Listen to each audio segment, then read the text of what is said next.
three is all about execution on both ends of the floor. I mean, you're going to make some minor adjustments, but you kind of know where the team is coming from as far as what they're running. And Houston doesn't deviate too much from their style. So I think it's game on now.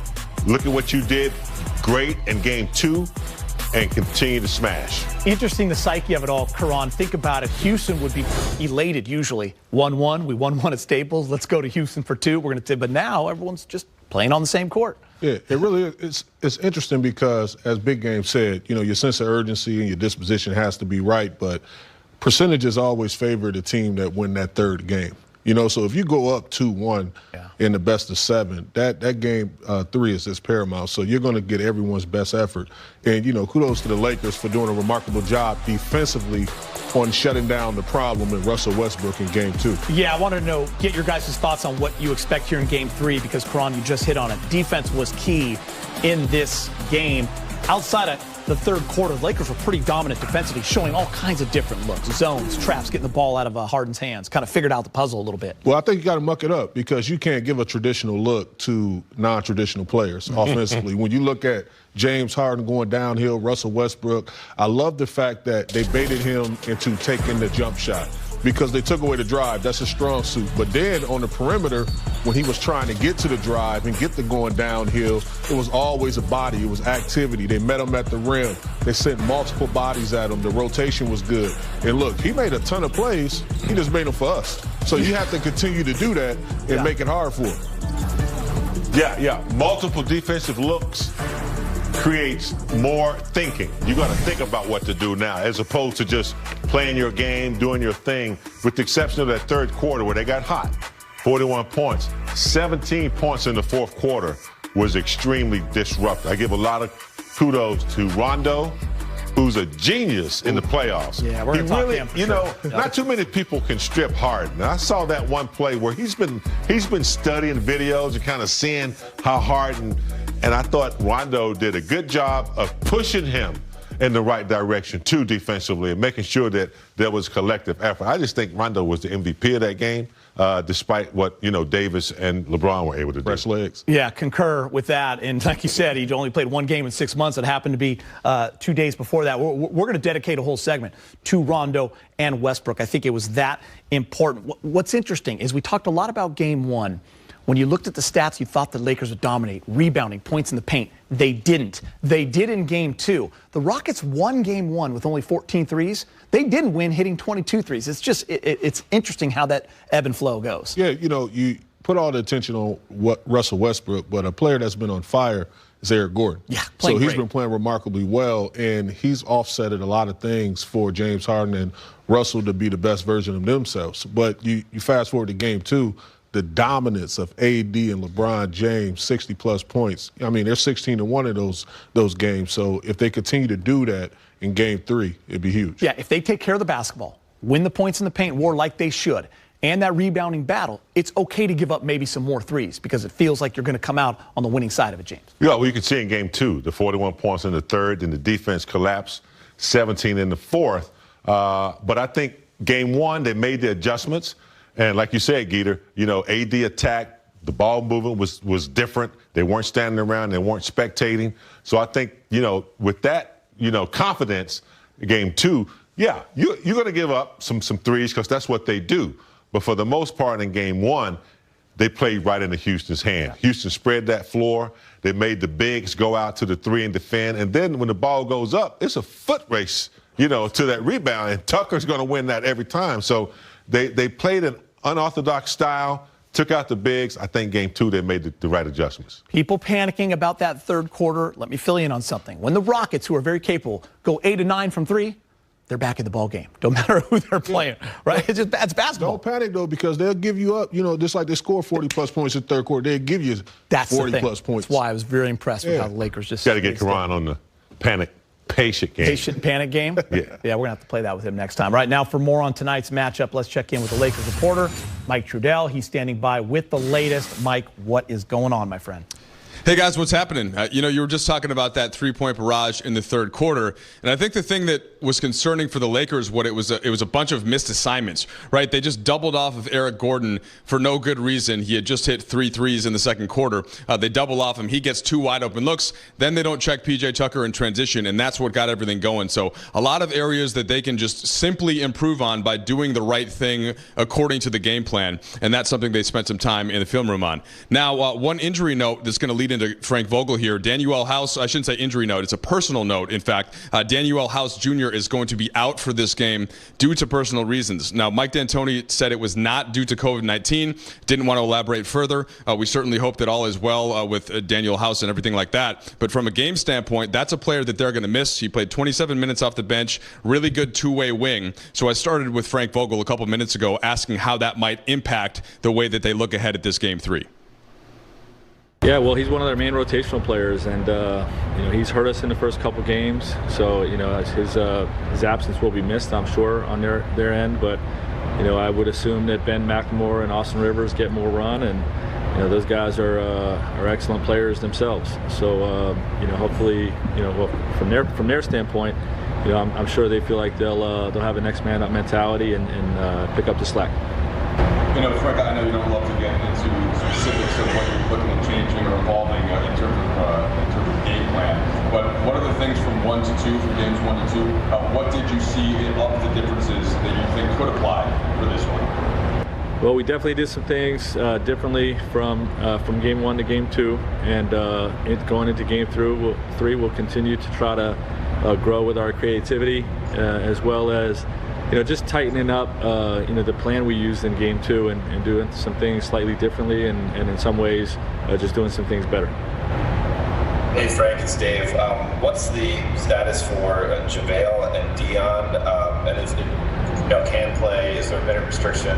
And then follow up on top of that. The last game, the plan was to play Dwight, but Marquise played so well that you went away from Dwight. Could you also address how you plan on using backup bigs? Yeah, well, JaVale is available. Dion is not available. Dion is out. There's no minutes restriction on JaVale McGee, and I'm going to refrain from letting you guys know how I'm going to use my rotation. We have to see it play out during the game. All right, so Frank Vogel still keeping things close to the vest there. Would be surprised if JaVale didn't start, just given the fact that he's available, and that's what they have gone with. And those lineups have worked just fine, Geeter. But again, the most interesting thing to me is how they can shore up a few of those little rotation things to make sure they're not giving up shots to the wrong guys. That's an easy fix that they can make with a little bit more discipline. Houston's going to play the way they play, right? They're not going to necessarily make a bunch of adjustments. So you could think there that the Lakers get a little bit better every game. Mike, I love that he keeps it close to the vest with the entire media. You just keep getting those texts from him and sharing them with me. I appreciate that. All right, guys. All right. See you later, Geeter. All right, Mike. The projected starting lineups for game number 3 sounds like the Lakers, most likely, are going with this, right? JaVale, Anthony Davis, Danny Green, KCP, LeBron James. Rockets, going to go with those 5. No need to make any changes yet. We shall see. Interesting. Play more ahead here on Access Sportsnet Lakers as we look inside the bubble. Markieff Morris brought the energy in game 2. 4 triples in the first quarter on his way to 16 points. Will Keefe and the Lakers bench dominate again in game 3 as they did in game 2? That's the question.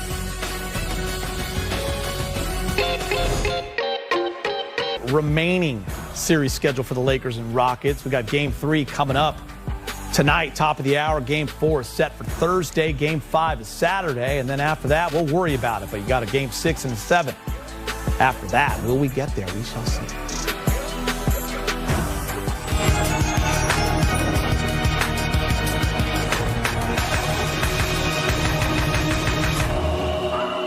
Time now for Brez's three-point play. 3 things you're thinking about, you're looking at. Oh, yeah. Michael Bresnahan. The first one is all defensive teams came out. Yeah, some Thoughts? breaking news just happened a couple hours ago. And AD, indeed, first team all defense. No real surprise there. The first Laker to make first team on the defensive side since Kobe in 2011. There you are, some numbers there. 4th time for AD. Gobert, by the way, 4 years in a row on that first team. Marcus Smart, 2 years in a row. And Ben Simmons, nice little leap for him, kind of dislodging Patrick Beverley and a couple other pretty good defensive guards to be the first, to make it the first time he is all defense. LeBron and Avery Bradley got some votes for the Lakers, but not first or second team for either of those guys. And Geet, if I may, I'm still a little irritated how AD got only 14 first place votes. Safe place. Are we in the trust tree? Yes.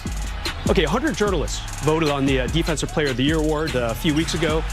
AD got 14 first place votes. I don't quite see how that happened. I've been meaning to talk to you about it for a while. I'm sorry it's coming out on air, but here we are. No, I mean, I feel the same way as you. I always think of the head-to-head and the way I saw him play against Gobert and the way he played against Giannis.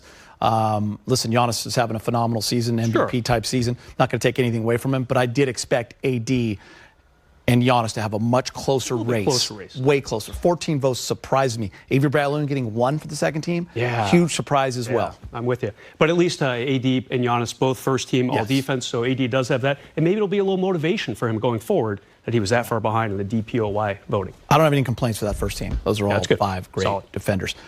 So, game 2. Russ. Yeah. They dare him to shoot. Yeah. Didn't deliver. Rondo. Dare him to shoot.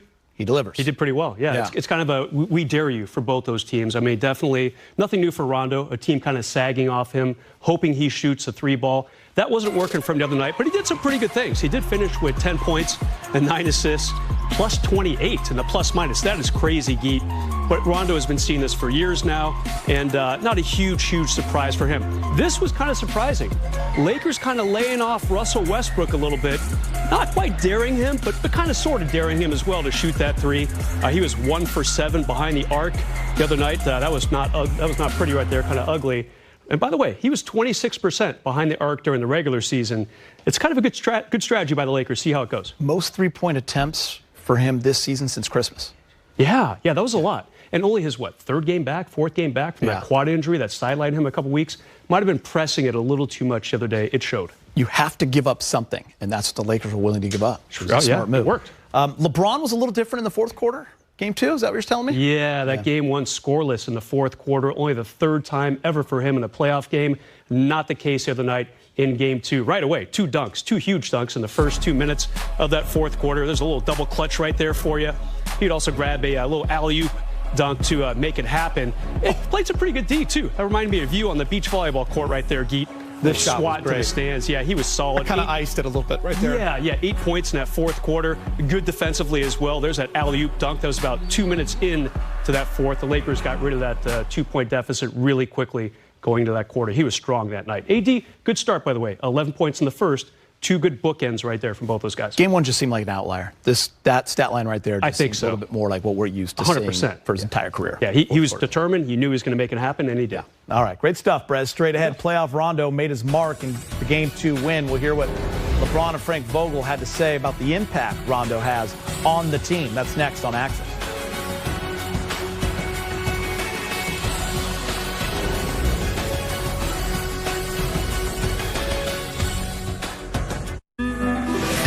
Mythical figure known as Playoff Rondo showed up and showed out in Game 2. His final line in 29 minutes, 10 points on 4 of 9 shooting, 9 assists, 5 steals, plus 28 in the plus-minus. Following Game 2, LeBron and Frank Vogel spoke about Rondo's impact.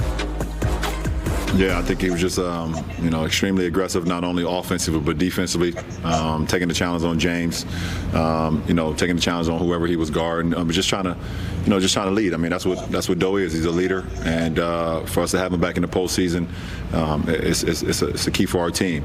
And he comes in, he pushes the tempo, he gets guys involved, and that doesn't always show up in the stat sheet with Doe. The intangibles that he does offensively and defensively. His nose is always around the ball, and he just makes plays for us. And tonight was another example of that. And Game 1 is his first game in 6 months or something like that. So, you have to forgive a little bit of rust. And, he has such an impact. His impact on our team is measured in swag, and just the confidence that he brings to our group. And you saw that. He was a plus 28 tonight. Took the assignment of guarding James and guarding Russ at certain times and really wreaked havoc defensively for us. Both on the ball and then, helping us mix coverages and those types of things and just we have to try to keep this team off guard. And, obviously he did a great job with that, kept his turnovers low, had a lot of assists. just a great Rondo performance. Playoff Rondo was real on Sunday night. He was awesome, and you heard LeBron talk about it, picking up Harden full court, the plus 28, all of it. The question is, can he do it again? Can he be consistent in that role? They need him to be. No doubt. I mean, he's proven, I mean, even in New Orleans, I think maybe during the Portland series against, some pretty dynamic guards, that he is a playoff player.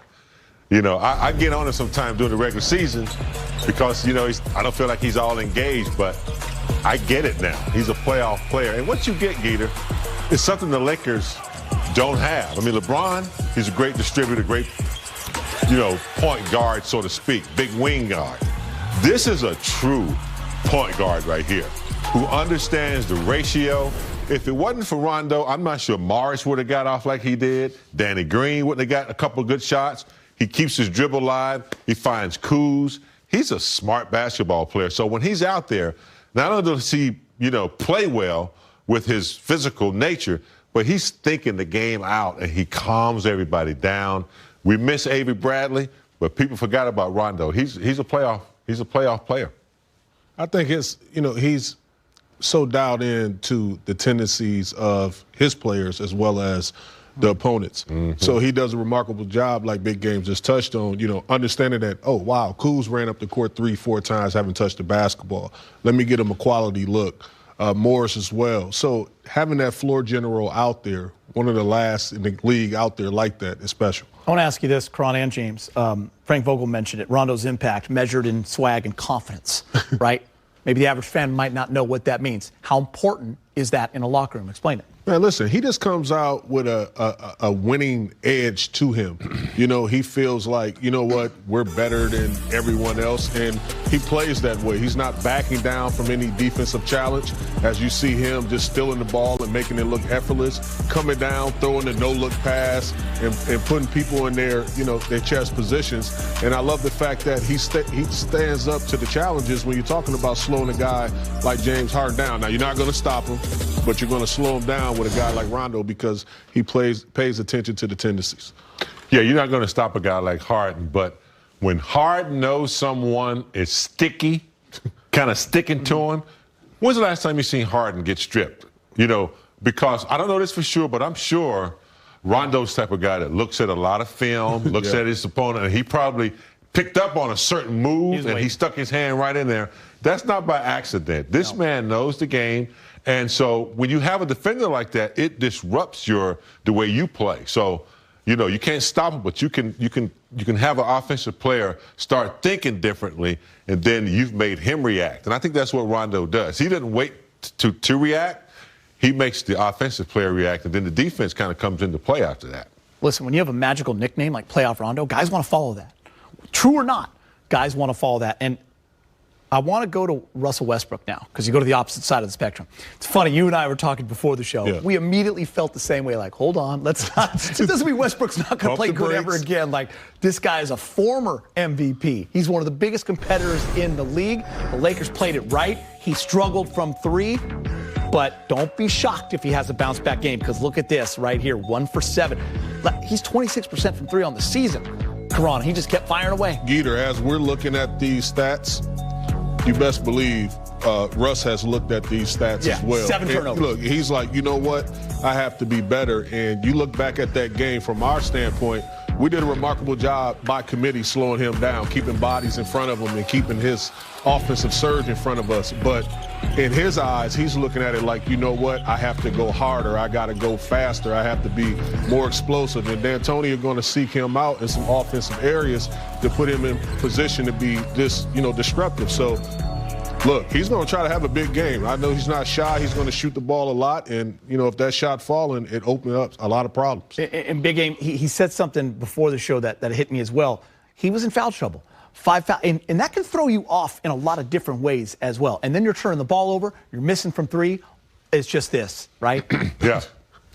Foul trouble can hold you back a little bit. You're not as aggressive as you like to be. You're scared to pick up a charge. You don't want to defend. So, yeah, it had a little bit to do, but Westbrook is a player that he don't care.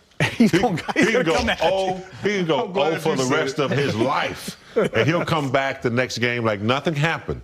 And the thing that's scary about him, and Karan and I were talking about this a little bit, If he starts to get that 15-footer going, where he can back you up and pull up, that's where he's most dangerous. I'm glad they frown on that in Houston. You got to find a way. I'm with you. You got to find a way to recognize that he is here. He might not have had the best of games in the bubble, but you don't want to let him get explosive. And also, they had their most success in that third quarter when he was in foul trouble and when he was out. I know. With House Jr. I know. So he's going to try to pick up that slack. Yeah, and now House Jr. is not playing. Yeah. We'll see. All right, Lakers and Rockets are about 30 minutes away from tip-off. With Daniel House out tonight for the Rockets, Austin Rivers could see a bigger role in Game 3. He can be a streaky scorer. We're headed to break. But first, a look back at today's Mamba moment. 16-13 and 2.5 blocks. The Mamba still has venom in those veins. The Black Mamba strikes again. Clint Capella, click, click. Welcome to your Mamba moment. Superb play indeed. Lakers are now 16-1 when LeBron James and Anthony Davis combine for 60 points or more. When they play like that, the Lakers are a problem, period. They win, James, and that's what it's going to take for this team to win a championship. Yeah, you definitely need your two, dynamite players to do what they did in Game 2, especially AD, who was not as aggressive in Game 1. Let Tucker push him out of the post. Wasn't really meeting force with force. But in Game 2, right away, you saw that he attacked. He didn't wait to see what the defense was doing. And that's what you have to do. That's where it starts. And then you come in with your supply players, Rondo, Kuz, Morris. It becomes contagious. When I used to see Kareem ready in the first quarter, when I saw him throwing those sky hook right away, I got pumped up. It made me want to play. So when your top dogs are getting it done, it's contagious for the rest of the team. I think when AD comes out, because LeBron's going to be LeBron. He's going to facilitate. He's always in the moment. But when Anthony Davis is playing that aggressive, he's taking advantage of a mismatch every time because usually you got P.J. Tucker on him. To his credit, he's amazing defensively. But he can't guard Anthony Davis. Yeah. So now you got all that defense and that attention coming at AD. And now all the others, you talk about utility guys, they're just having open looks. Open looks. I was glad Perez brought up in his three-point play about LeBron in that fourth quarter because it was a story. I think we were all surprised. You were the one that pointed out to me. We were all sitting here that first night in Game 1 like, LeBron hasn't scored in the fourth quarter. We looked and he was 0 for 3. I was like, can you slap me? Did that really? Yeah. So I like that he brought it up because they changed the narrative quickly. Don't let that fester. Did they sense the urgency, you think? I think LeBron and AD? I think so. And I think LeBron did as well because you think about James Harden, Anthony Davis, LeBron James, Russell Westbrook on the court. And I know LeBron is probably the oldest out of all of them. Yeah. And I know he is. But he looked the youngest. When he came out, just the way he was moving around, his activity defensively, he was running the length of the floor, he was catching lobs, he gave him 5 times that. Big game, you rolling when you give 5 slaps. Yeah. You rolling, you know what I mean? Like your energy was, he was feeling a little different about himself. Yeah, and especially after the third quarter, you forget that third quarter the Rockets had. The Lakers are rolling, all of a sudden the Rockets are leading going into the fourth, and LeBron and AD, that flip had to switch again. No doubt. When you have that competitive spirit like LeBron has had his whole career, man, that never leaves you. If you're healthy, you're going to have that on the court. He's in great shape. He knows he's the leader. And the thing is that, there's no advantage in that bubble. So you're talking about the sense of urgency. Yeah, it was a sense of urgency because, the Rockets will always have the advantage in that bubble. Obviously, they don't get to go home to their own court. But I think the sense of urgency was there in Game 2 for sure. James Harden, as we switch gears, he's so difficult to defend. It's hard to defend him without fouling. It's hard to officiate him if you're a referee. Vogel said it best, I think. You have to mix up your pitches with him. You have to throw him different looks. Trapping early, trapping late, getting the ball out of his hands, getting the ball out of his hands early, all that stuff, right? Zone. That's part of it. Yeah, it's making them work, like wearing on them. Well, first of all, on the defensive end of the floor, not letting him, bail out. So when you saw Anthony Davis and he saw James Harden on him, he was trying to pound it in the paint or just be aggressive where he had to do something. So that takes your legs away from you. And then offensively, as you just touched on, they're throwing a lot of different looks at him, just trying to confuse him, make him think a little bit, rush some situations. And I thought they did a remarkable job. Yeah, I mean, sometimes they blitz him early, James, to get the ball out early in the shot clock. Sometimes they trap him late to get it out late. It's a really interesting game of chess you have to play. That was always the rule back in the day. If a scoring guard came off of a pick and roll, there was never a switch. It was a trap. You make him pick that ball up, don't let him split. You make him pick it up and get it to somebody else and then try to deny him. But I thought the looks were amazing. Sometimes they forced him to the side to the help. Sometimes they blitzed it, trapped. McGee came up a lot of times early, when he was about to make his move. So anytime you can make a scorer think and also run down the shot clock a little bit, take maybe 7 seconds for them to figure out what you're doing, that's good defense. I wouldn't be surprised if you see higher screens 3/4 of the court, to get, defense off of him. So he's going downhill at the 4 to 5 of the That's when he's unstoppable. Yes. That's when he's unstoppable. All right, speaking of James Harden, following yesterday's practice, he seemed to be happy about the Lakers' decision to use the zone defense against him. Yeah, of course. We're so good, man, that the team's got to throw in traps or throw in zones or whatnot. So we just got to do what we do. The zone or trap that kind of gets us more excited because we're going to have more shot opportunities. Guys that around me and Russ are going to have more shot opportunities, more opportunities to get going offensively, and that's what we want because offensively, me and Russ are able to get any shot we want to at any time. So, we watch film on the traps and the zones and things like that, ways that we can attack it, and tomorrow we'll be better at it. Waiting patiently to get into the show, Allie Clifton. Hi, Allie. How are you? Hello, I'm great. Great to have you. Lakers again will look to find ways to limit James Harden. Here we are, 1-1. The chess game continues, Allie. I love that you guys led to me with that soundbite because I actually was just reading a story about James Harden, how he went and met with Russ after game 2, and they just kind of got back on the same page, wanted to talk about accountability of one another, wanted to make sure that the confidence remained in place. And actually coming out of that conversation, they say they're even more confident. And it's kind of interesting because I felt the Lakers did such a great job. You guys just touched on it. If they're able to replicate what they did in game 2 against James Harden, they put themselves in a great position to win game 3. One insight that I thought Mark Jackson gave us during that telecast in game 2 was Rajon Rondo, when he was on the floor at the point of attack defensively. They're talking about mixing up coverages with James Harden. They would start in that zone, and then midway through that defensive possession, he would yell, man. And so I think it's an example of that unsteady diet that they're trying to throw at him. And again, 27 points, that's 7 below his average. You can live with that. There's a reason why he's a 2-time MVP. I guess he's not defending, but a 2-time MVP because he's that great on offense. He's mastered, of course, the ability to draw the foul. He's averaged about 12.5 free throw attempts a game. So what are you going to give up? I think the Lakers have nailed it and nailed it there in game 2 with their defensive game plan. And listen, it's not just Russ and Westbrook. I mean, people have to know how good this Houston team is. And one guy that he doesn't surprise anybody because if you watch enough NBA, you know how good he is. It's Eric Gordon. He's having himself a great series. 23 in game 1, 24 in game 2.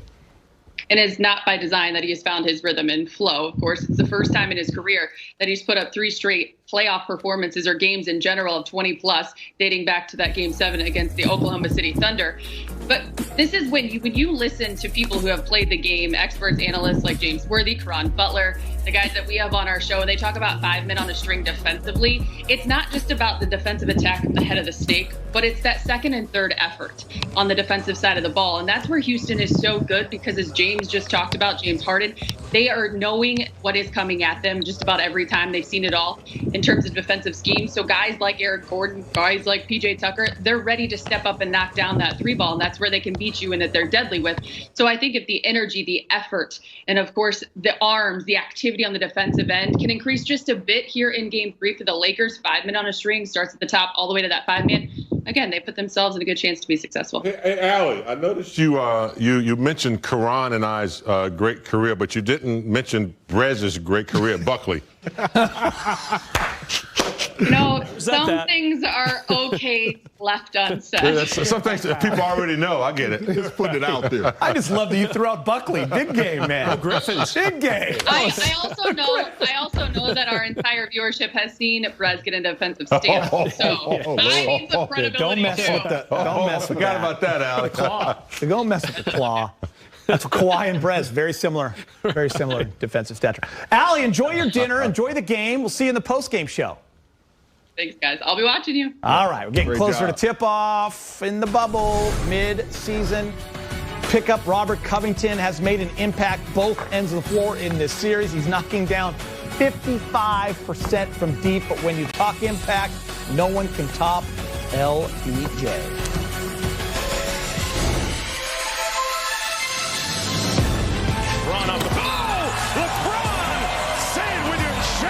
Grown man move.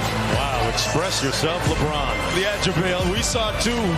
Westbrook on LeBron. LeBron ate it up at the rim. Wow, he got some bounce in those 35-year-old legs.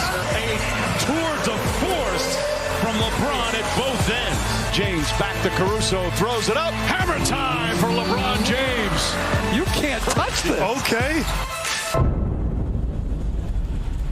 Access Sports at LaKers is brought to you by your Southern California Toyota dealer.